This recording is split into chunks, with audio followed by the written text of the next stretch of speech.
Qiyaman. Assalamualaikum warahmatullahi wabarakatuh. Waalaikumsalam warahmatullahi wabarakatuh. Jurusan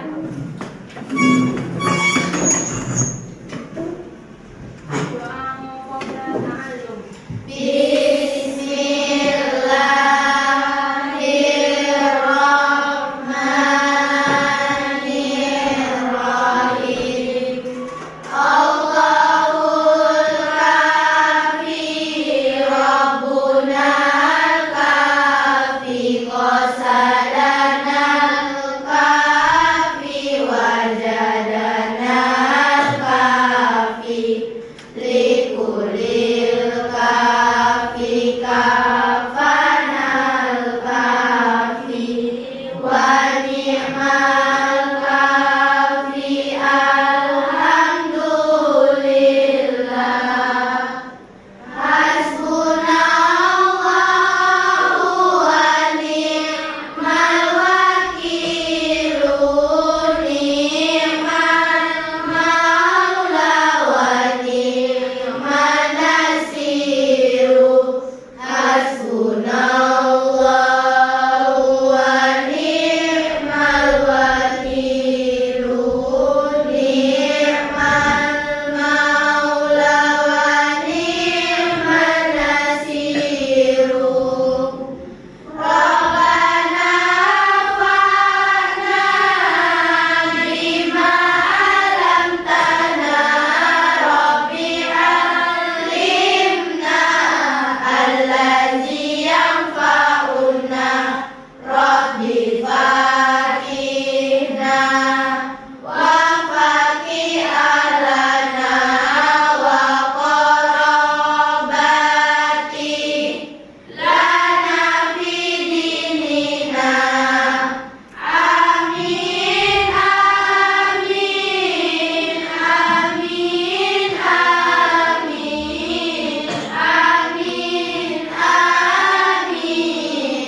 amin amin amin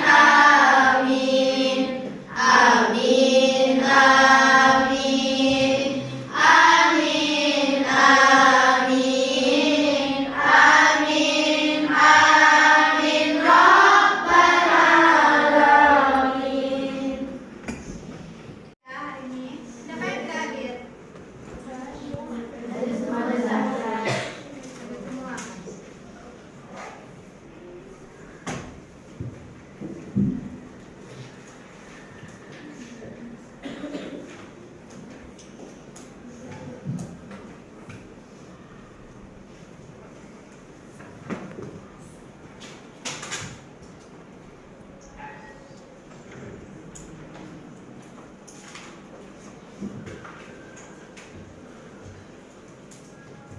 Apa kabar anak-anak semua? Baik. Masih semangat belajarnya? Bagus. Sebelum kita memulai aktivitas pembelajaran kita hari ini, Ustazah mau tanya, masih ingat pembelajaran minggu lalu? Siapa yang mau menjawab? Ya, silakan. Tentang interaksi sosial, di mana interaksi sosial adalah hubungan timbal balik antara satu individu dengan individu lain yang saling mempengaruhi. Ya, bagus. Tepuk tangan dulu. Ada yang mau jawab lagi?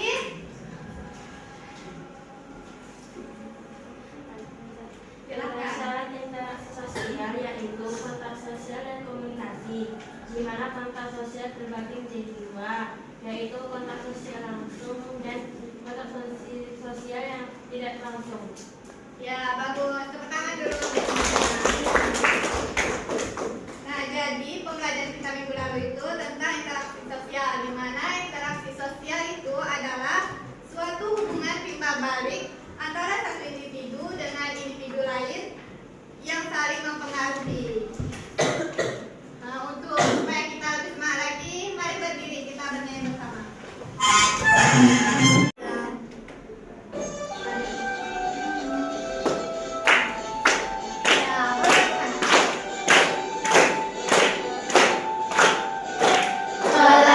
Pancasila beriman dan bertakwa pada Tuhan Yang Esa dan berakhlak mulia, berkebudayaan global, gotong royong mandiri, kreatif dan bernalar kritis. Pelajar Pancasila beriman dan bertakwa pada Tuhan Yang Esa dan berakhlak mulia, berkebudayaan global, gotong royong mandiri, kreatif dan bernalar kritis.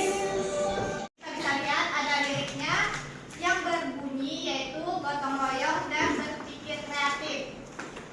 Di lagu ini kita diwajibkan jadi manusia yang membudidayakan budaya gotong royong dan berpikir kreatif. Apakah Anda semua tahu kalau budaya gotong royong dan berpikir kreatif itu sudah dimiliki orang-orang sejak zaman dulu, di mana orang-orang zaman dulu itu sudah menerapkan budaya gotong royong, yaitu salah satunya melakukan gotong royong untuk mencari makan, membuat tempat tinggal dan lain sebagainya. Selain itu juga orang-orang zaman dulu juga sudah berpikir kreatif karena dibuktikan dengan banyaknya peninggalan-peninggalan peralatan yang terbuat dari batu dan logam. Walaupun bentuknya masih sederhana, akan tetapi terbukti bahwa pada zaman dulu itu orang-orangnya sudah cukup kreatif. Jadi walaupun kita hidup di serba teknologi canggih dan istilahnya tanpa gotong royong pun kita bisa melakukan aktivitas sendiri dengan peralatan-peralatan canggih, tetapi kita tetap tidak boleh melupakan budaya gotong royong yang telah ada sejak zaman dahulu, dan malah kita harus menjadi manusia yang kreatif agar bangsa kita lebih maju. Akan membahas tentang aktivitas zaman manusia zaman praksara. Ada yang tahu zaman praksara itu zaman apa? Silakan. Zaman di mana masyarakat belum mengenal tulisan dan masyarakat juga masih memiliki pola pikir yang lebih sederhana. Ya, bagus. Tepuk tangan untuk semuanya. Jadi, zaman praksara itu zaman di mana belum mengenal tulisan dan masyarakatnya masih hidup sederhana. Jadi ditemukan peralatan zaman praksara, para arkeolog membedakan zaman praksara di Indonesia menjadi dua, yaitu masa zaman batu dan zaman logam. Zaman batu itu terbagi menjadi 4, yaitu zaman Paleolitikum, zaman Mesolitikum, zaman Neolitikum, dan zaman Megalitikum. Lanjut. Sedangkan zaman logam itu, zaman logam di Indonesia terdapat 2 zaman, yaitu zaman perunggu dan zaman besi. Nah, kita akan lihat aspek kehidupan masyarakat zaman praksara. Terdapat beberapa aspek kehidupan manusia praksara. Yang pertama itu berburu dan meramu, yang kedua itu masa bercocok tanam, dan yang ketiga itu masa perundagian. Nah, untuk supaya kalian lebih paham lagi tentang materi zaman praksara ini, kita saksikan bersama video yang akan saya sampaikan. Kalau ada yang penting, catat ya.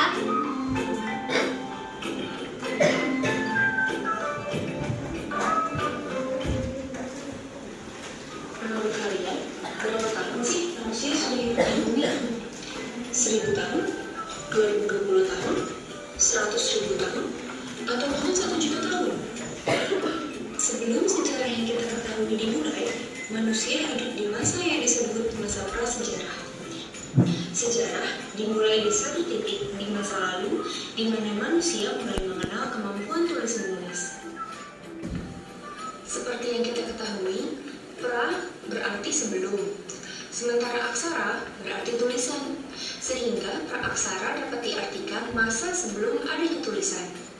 Sementara sejarah dapat diartikan sebagai peristiwa atau kejadian di masa lalu yang keberadaannya dibuktikan melalui jejak tulisan, sehingga masa prasejarah dapat diartikan sebagai masa sebelum tinggalan tertulis ditemukan.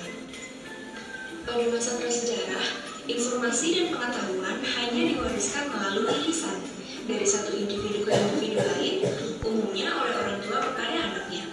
Lalu, bagaimana kita bisa tahu kehidupan dan cerita manusia dari masa itu kalau tidak ada bukti yang bisa kita baca? Untuk mengetahui kehidupan masa prasejarah, arkeolog dan paleontolog menggunakan fosil untuk mencoba mencari tahu gambaran kehidupan kuno tersebut.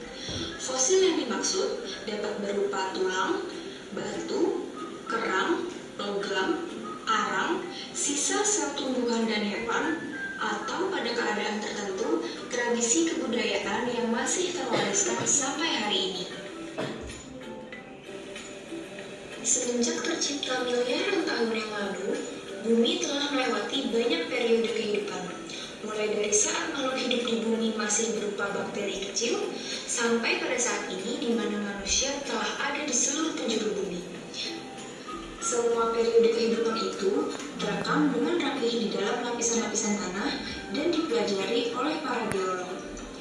Manusia mulai hidup di masa ini, yang disebut dengan masa Pleistosen dan terjadi sekitar 1,8 sampai 2 juta tahun yang lalu. Dalam 2 juta tahun itu, berbagai spesies manusia hidup di bumi. Di antara manusia-manusia itu ada Homo neanderthal, Homo erectus, dan sekitar 200.000 tahun yang lalu, nenek moyang kita, Homo sapiens, atau manusia modern pertama, yang mulai muncul di Tanzania dan Kenya, di benua Afrika. 200.000 tahun yang lalu, bagaimana sih nenek moyang kita hidup? Mereka makan apa ya? Kira-kira mereka hidup di mana? Kehidupan masa prasejarah terjadi dalam 3 tahap, yaitu tahap berburu dan meramu, bercocok tanam, dan tahap perundagian. Masing-masing terjadi secara berangsur-angsur dan dalam waktu yang lama.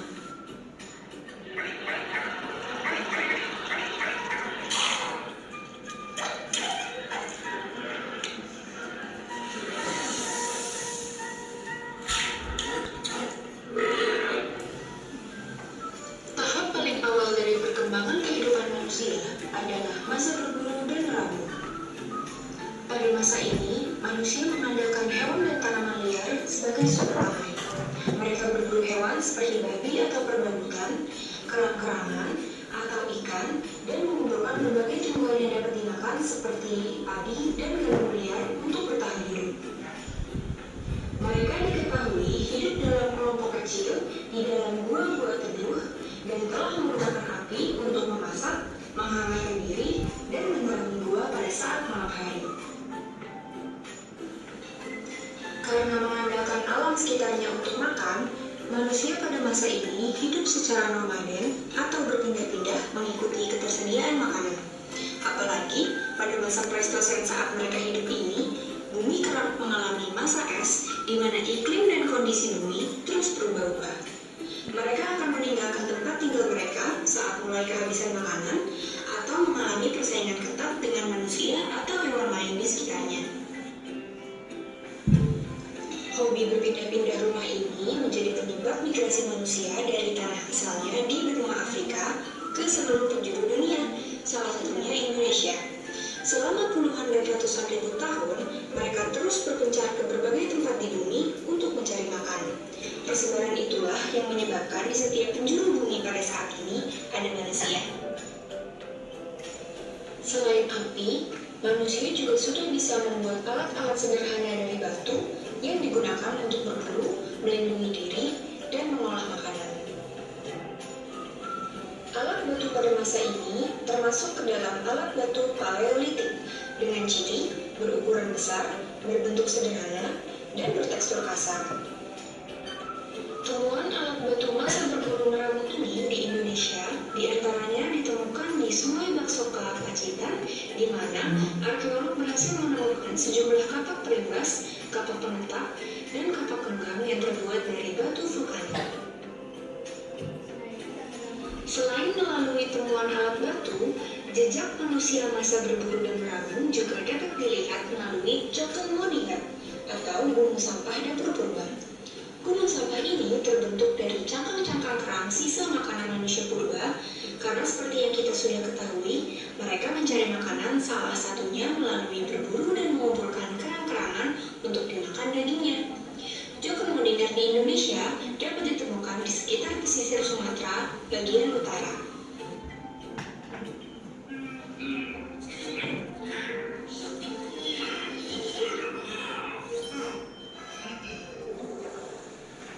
Sekitar 10.000 tahun yang lalu, masa Pleistosen berakhir dan bumi memasuki masa geologis terkininya, yaitu Holosen.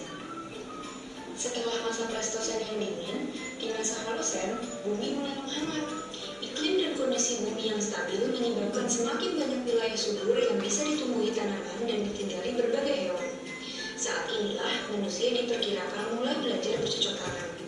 Mereka mengambil tanaman-tanaman liar yang biasa dikonsumsi dan menanamnya di sekitar tempat yang bermukim. Selain bercocok tanam, mereka juga mulai berupaya menernak berbagai hewan yang biasa diburu di alam liar. Kegiatan bercocok tanam ternyata terbukti lebih efektif untuk memenuhi kebutuhan pangan mereka dibanding berburu hewan dan mengumpulkan tanaman liar. Sehingga perlahan-lahan manusia beralih kepada kegiatan tersebut untuk bertahan hidup dan meninggalkan gaya hidup yang lama. Kedua keterampilan baru inilah yang menjadi asal mula lahirnya berbagai spesies tumbuhan pangan dan hewan ternak yang kita kenal sekarang. Seperti misalnya padi. Pada masa prasejarah diperkirakan manusia mengkonsumsi padi liar dengan spesies Oryza rufipogon. Keberadaan bercocok tanam kemudian menghasilkan sebuah spesies baru yaitu Oryza sativa yang merupakan nasi yang kita konsumsi pada hari ini. Banyak sumber makanan yang kita kenal pada hari ini merupakan versi terbaru yang lahir akibat kegiatan bercocok tanam kira-kira 10.000 tahun yang lalu. Karena tidak harus pergi jauh untuk mengisi perut lagi, manusia perlahan meninggalkan kehidupan nomadennya dan mulai menetap di daerah-daerah subur. Iklim yang hangat juga membuat mereka bisa mulai bermukim di luar gua. Umumnya, pemukiman masa ini berada di sekitar sungai atau sumber air lainnya untuk memenuhi kebutuhan minum dan pengairan. Selain pasokan makanan, hal lain yang juga bertambah adalah populasi. Pada masa ini, kelompok manusia yang pada masa sebelumnya berjumlah relatif kecil mulai membesar. Ukuran yang semakin membesar ini yang kemudian diperkirakan melahirkan sistem kepemimpinan berupa kepala suku atau kelompok. Tak hanya kepemimpinan, mereka pun mulai memiliki sistem pembagian kerja, utamanya dalam mengelola ladang makanan yang baru saja dikembangkan. Hal yang menarik dari masa ini adalah diperkirakan pada masa inilah seni dan kepercayaan mulai hadir. Karena manusia kini sudah tidak sibuk berburu dan tanaman membutuhkan waktu yang tidak sebentar untuk tumbuh, manusia kehilangan sebagian kegiatan hariannya. Saat itulah mereka mulai berkarya. Mereka menuangkan kreativitas mereka melalui membuat lukisan-lukisan di dinding gua dengan berbagai pewarna alami dari batuan, membuat hiasan pada gerabah yang mereka gunakan sehari-hari, atau membuat perhiasan-perhiasan dari berbagai jenis batuan dan kerang. Tak hanya seni, kepercayaan juga mulai dimiliki oleh masyarakat masa ini dalam bentuk animisme dan dinamisme. Mereka membuat batu-batuan dan patung-patung besar yang kemudian mereka gunakan sebagai tempat pemujaan terhadap roh-roh leluhur dan benda-benda yang dianggap memiliki kekuatan magis. Batu-batuan yang termasuk dalam kebudayaan megalitik ini masih dapat ditemukan di antaranya di Lembah Bada, Taman Nasional Lorelidu, Kabupaten Poso, Sulawesi Tengah. Alat batu pun mengalami kemajuan di masa ini. Alat batu paleolitik di zaman sebelumnya yang besar, sederhana, dan kasar, kini telah berubah menjadi alat batu neolitik yang ukurannya lebih beragam menyesuaikan berbagai kebutuhan bercocok tanam, ringkas, dikerjakan dengan rapi, halus, dan memiliki berbagai bentuk dan fungsi yang berbeda. Peninggalan alat batu neolitik ini diantaranya berbentuk kapak persegi, kapak genggam, atau seperti yang ditemukan di Bukit Sobu Jayapura, Papua berupa batu giling atau batu pipisan yang umumnya digunakan untuk menggiling biji-bijian. Aku punya alat yang tepat untuk kalian.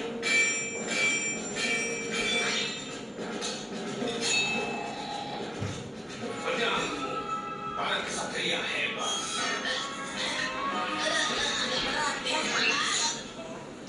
Ada dua hal menarik yang terjadi di masa Prometheus. Pertama adalah munculnya profesi pandai besi. Di suatu hari di masa lalu, manusia tanpa sengaja menemukan bahwa tembaga bila panas akan melunak dan dapat dibentuk sesuai keinginan. Kemudian, saat sudah dingin, dia akan memanas seperti batu. Bahkan, dibandingkan batu, alat yang dibuat dari logam ternyata lebih tahan lama. Penemuan ini mencetuskan lahirnya masa di mana manusia merubah penggunaan alat dari batu menjadi alat dari logam. Kemajuan pertukaran ini menghasilkan alat-alat seperti kapak peluru, pisau, mata panah dari besi, bahkan perhiasan seperti gelang atau kalung, dan alat musik seperti nekara. Di Indonesia misalnya, nekara pejeng dari Bali yang terbuat dari perunggu merupakan salah satu contoh barang peninggalan dari masa Prometheus. Temuan tembaga tertua di dunia diperkirakan berasal dari 6.000 sampai 7.000 tahun sebelum Masehi dan ditemukan di wilayah Asia Barat Daya. Sementara di Asia Tenggara, alat tembaga baru mulai dibuat sekitar 800 tahun sebelum Masehi. Jenis logam yang umum ditemukan sebagai bahan dasar artefak dari masa ini adalah tembaga, perunggu yang merupakan tembaga yang dicampur timah, dan juga besi. Hal menarik kedua dari masa Prometheus ini adalah mulai munculnya kota-kota baik kecil maupun besar dan perdagangan. Populasi yang Hasil dari video-video tayangan video yang menampilkan tentang aktivitas zaman praksara. Jadi agar kalian lebih paham lagi tentang aktivitas zaman praksara,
akan menampilkan hasil kerja kelompok kami.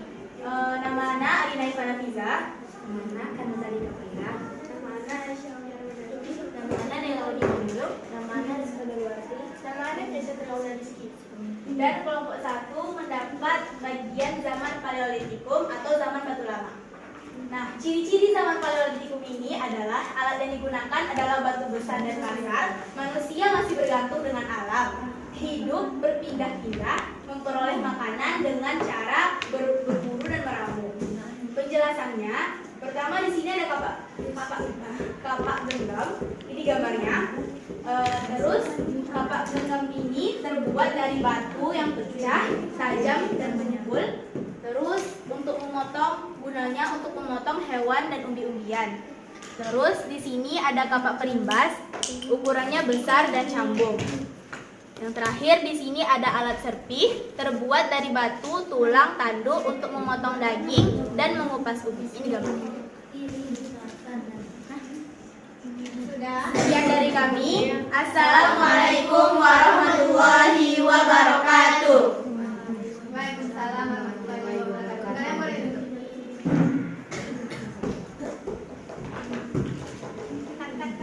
Itu yang pertama, masa berburu dan meramu tingkat sederhana. Yang kedua, masa berburu dan meramu tingkat lanjut. Yang ketiga itu masa bercocok tanam. Dan yang keempat, masa perundagian. Nah, jadi alat-alat yang ditemukan pada zaman Paleolitikum itu seperti kapak genggam, kapak perimbas, dan alat-alat serpih. Sedangkan zaman Mesolitikum itu alat-alat yang ditemukan kapak genggam, kapak pendek, dan batu pitisan. Terus selanjutnya zaman Neolitikum. Alat-alat yang ditemukan pada zaman Neolitikum yaitu seperti kapak lonjong, kapak bahu, pakaian dari kulit kayu, perhiasan, dan tembikar. Dan selanjutnya zaman Megalitikum, di mana zaman Megalitikum itu alat-alat yang ditemukannya seperti menhir, penduku dan berundak, dolmen, kubur batu, sarkofagus, waruga, arca dan arca berukuran besar. Sedangkan zaman logam itu peralatan yang ditinggalkan seperti nekara, kapak corong, arca perunggu, dan mata panah. Nah, karena waktunya tidak cukup, kita lanjut minggu depan untuk presentasi. Sekian dulu dari pembelajaran kita hari ini. Ustazah akhiri, lebih dan kurang saya mohon maaf. Assalamualaikum warahmatullahi wabarakatuh. Waalaikumsalam warahmatullahi wabarakatuh. Wa maghfiratu wa ridwanu